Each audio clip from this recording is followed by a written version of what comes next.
김홍도. 조선 산수의 그윽한 멋을 담다. 금강산에 이와 같은 물이 없고 한강에 이와 같은 산이 없으니 우리 조선에서 제일 가는 강산이 된다. 18세기의 전국 고을에 지리지리 모은 여지도서에서 도담산봉을 설명한 구절입니다. 도담산봉은 단양팔경 중 하나인데요. 단양팔경은 예로부터 경치가 빼어나기로 유명해서 제2의 외금강이라고 불리기도 했고 수많은 사람들이 그림과 시, 여행기를 남긴 곳이기도 하죠. 단원 김홍도는 1791년에 연풍년의 현감에 임명되어 1795년까지 근무하게 됩니다. 정조 임금이 단양, 영춘, 청풍, 제천 이렇게 4군의 산수를 그려오라는 특별한 임무를 내렸기 때문이죠. 중인 신분인 화원 김홍도가 종육품의 현감으로 부임할 수 있었던 것은 정조의 각별한 관심과 신뢰 덕분인데요. 이는 정조의 문집 홍제전서에도 나와 있을 정도입니다. 현감을 마친 이듬해인 1796년 병진년에 김홍도가 단양팔경을 그린 그림 3점이 남아 있습니다. 그럼 지금부터 김홍도가 단양의 절경을 어떻게 그렸는지 살펴볼까요? 남한강가에 우뚝 솟은 기암절벽 옥순봉. 여러 봉우리를 깎아 세운 것이 죽순 같아서 퇴계 이황이 옥순봉이라 이름 지은 곳입니다.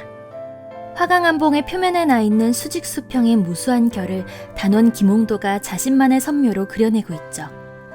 화면 중앙에서 왼쪽으로 옥순봉의 5개 봉우리를 사선으로 웅장하게 배치하고 그 주변은 과감하게 생략해서 역동성과 깊은 공간감을 탁월하게 표현하고 있습니다. 그러면서도 왼쪽 3 봉우리 위에 있는 작은 바위들의 특징은 놓치지 않았죠.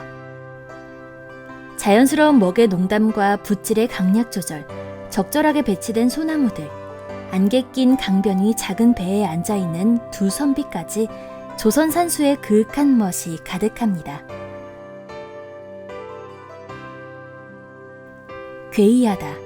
한 폭 그림 하늘에서 내려왔나. 범속한 정과 우는 털끝 하나 없구나.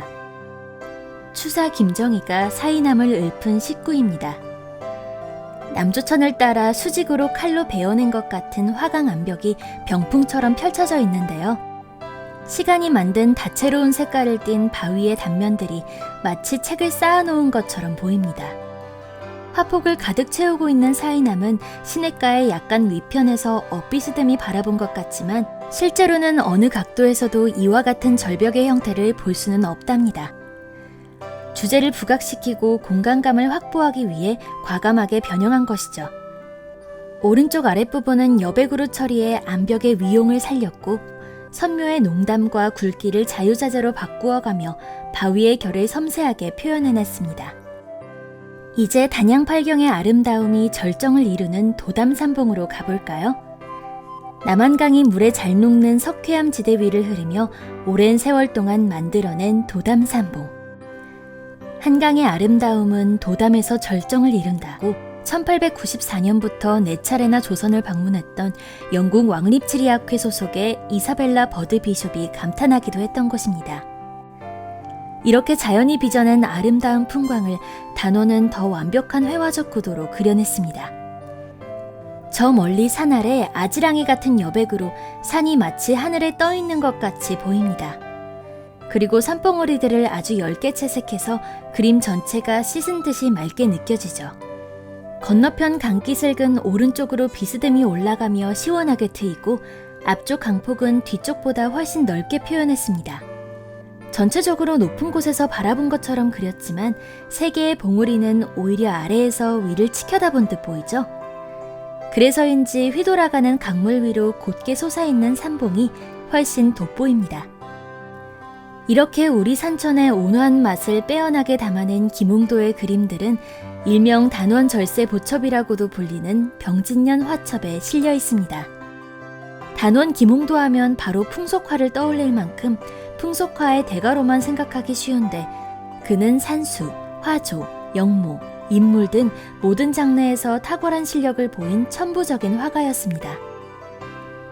스승 강세왕은 고금의 화가들은 각기 한 가지만 잘하고 두루 솜씨를 겸할 수는 없었는데 김홍도는 그리지 못하는 것이 없다며 우리나라 금세의 신필이라는 찬사를 보내기도 했습니다. 김홍도는 20대에 이미 도화서 화원으로 이름을 날리기 시작했는데요. 44세 때인 1788년 정조는 김응환과 함께 금강산과 영동 구군에 파견하여 그림을 그려오게 했습니다.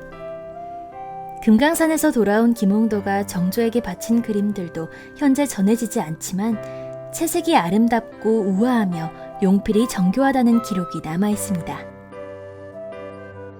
사실 김홍도의 실경산수화는 병진년 화첩 등을 그린 50대에 접어들면서 큰 변화를 보이게 되는데요. 이를 확인할 수 있는 두 편의 그림이 있습니다. 우선 김홍도가 40대에 그린 금강사군첩의 총석정은 실경을 사실적이고 객관적으로 묘사하고 있습니다. 가는 붓을 써서 4개의 돌기둥, 총석을 있는 그대로 가지런하게 그려놓았죠. 그럼 51세에 그린 을묘년 화첩의 총석정을 볼까요? 화면 오른쪽에는 열분묵의 굵은 필선으로 내리그은 총석들을 몰아놓고 왼쪽에는 파도와 물새만을 그려넣어 여백을 주었습니다. 여기에 더 10개 그린 총석 2개를 더하고 절벽 위 아래의 크기가 다른 소나무들을 그려넣어 원근감까지 표현했습니다. 이렇게 경관을 재구성해서 만들어진 깊은 공간감과 서정성은 보는 이의 감탄을 자아냅니다. 마지막으로 경지가 무르익을 대로 무르익어 평범한 것이 얼마나 아름다운가를 보여주는 산수화 한 편을 소개하겠습니다. 병진년 화첩에 실린 또 하나의 명작, 소림명월인데요. 때는 가을인 듯 높은 나뭇가지에는 잎이 거의 떨어졌지만 아래쪽 잔가지에는 아직 이파리들이 남아있어 지나간 여름의 여운을 느끼게 합니다. 듬성듬성한 숲 뒤로 둥근 보름달이 은은하게 밤하늘을 비추고 있네요.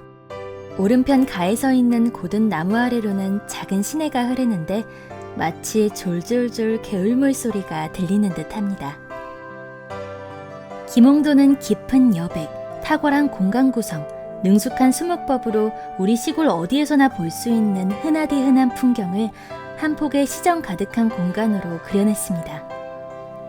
특별한 대상이 아니라 우리 산천, 우리 이웃, 우리 새와 꽃 같은 지극히 평범한 대상을 여유롭고 따스한 시선으로 그려낸 단원 김홍도.